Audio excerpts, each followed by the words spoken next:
Alors on va parler de présidentielle maintenant. Vous avez estimé que Nicolas Sarkozy ne devait pas passer par une primaire s'il décidait de se présenter en 2017. Est-ce que l'UMP doit tout suspendre en attendant cette décision? Non, mais moi, si tout le monde veut des primaires, il y en aura, mais moi, je ne suis pas favorable à cette institution des primaires. Elle nous a d'abord donné le pire président de la Ve République, regardez. Et s'agissant de Nicolas Sarkozy, si jamais il devait revenir, d'abord, c'est que les événements, les circonstances l'appelleraient. Deuxièmement, vous n'imaginez pas un ancien président de la République qui a représenté tous les Français, revenir s'enfermer dans son camp, pour refaire tout le cheminement du noyau dur de son camp jusqu'au moment où il va s'adresser à tous. C'est parfaitement inconcevable. Et si jamais il devait y en avoir, ce serait une formalité pure. Voilà. Mais c'est François Fillon qui a dit qu'on était tous au même niveau, parlant des candidats possibles. Il dit ce qu'il veut. Hein. Moi, je vous réponds ce que j'ai envie de vous répondre. Voilà, c'est déjà, c'est pas vraiment une façon de consolider les institutions de la Ve et d'être dans l'esprit de la Ve République que de faire des primaires pour les présidentielles. Mais alors, un ancien président de la République, encore une fois, qui a incarné la France, tous les Français, revenir s'enfermer dans son camp au sens le plus étroit, pour ensuite reparler à tout le monde, c'est une chose que moi je trouve assez folle. Et de toute façon, encore une fois, s'il revient, c'est parce que les circonstances s'appelleront, c'est parce que ce sera évident. Donc il n'y aura pas besoin de faire de concours de beauté de ce genre, ça ne servira à rien. Et puis s'il n'est pas là, nous verrons bien ce que seront les circonstances. Et si tout le monde veut des primaires, Henri Guénaud a une question qui revient beaucoup chez nos lecteurs, qui ne va peut-être pas vous plaire. Ah. Par exemple, Jacques qui nous dit si Nicolas Sarkozy n'y va pas, est-ce que vous pourriez dire aujourd'hui que vous envisagez de vous y présenter à la présidentielle?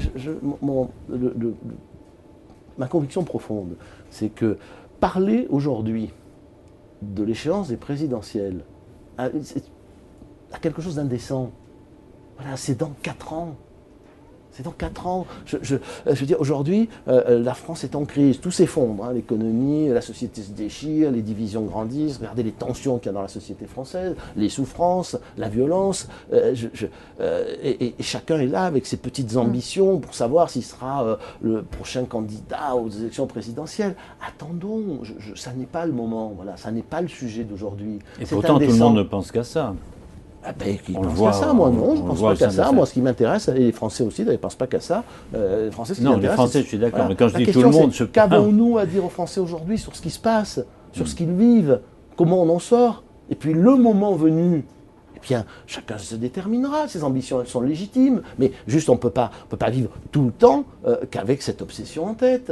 On avait posé la question au général de Gaulle pour son second mandat. Il dit, serez-vous candidat? Et il avait dit, eh bien, vous le saurez le moment venu. Et bien voilà, vous saurez le moment venu. Non, mais je pense que derrière la question de cet internaute, il y a quelque chose d'autre qui est de dire, mais est-ce que Jean-François Copé et François Fillon sont tellement abîmés que est-ce que le moment ne va pas venir que quelqu'un d'autre surgisse, que quelqu'un d'autre s'impose, et pourquoi pas Henri Guénaud, pourquoi pas... Voilà, je crois pas l'idée de la question. Pourquoi pas Bruno Le Maire, Nathalie Kosciusko-Morizet, je n'en sais rien. Je l'ai dit, on m'a posé la question autrement, quelles sont vos ambitions? J'ai répondu, ça a fait la une d'un article du Monde, un portrait du Monde, sans limite. Voilà. On parle même de votre appétit pour 2017. Je n'ai pas d'appétit pour 2017, mais c'est sans limite. Nous verrons en fonction des circonstances. Aujourd'hui, c'est à la fois indécent et ridicule de parler de ça. Je ne suis pas en position de dire je serai candidat. Et je pense que je pense que le devoir que nous avons tous vis-à-vis des Français, c'est de nous occuper d'eux. Et que le moment viendra où il sera indispensable de trancher cette question. Ce moment n'est juste pas venu. C'est pas pour me défiler. Voilà, mes ambitions sont sans limite. Les circonstances décideront. Voilà, moi, je me suis engagé en politique pour essayer de peser sur l'histoire.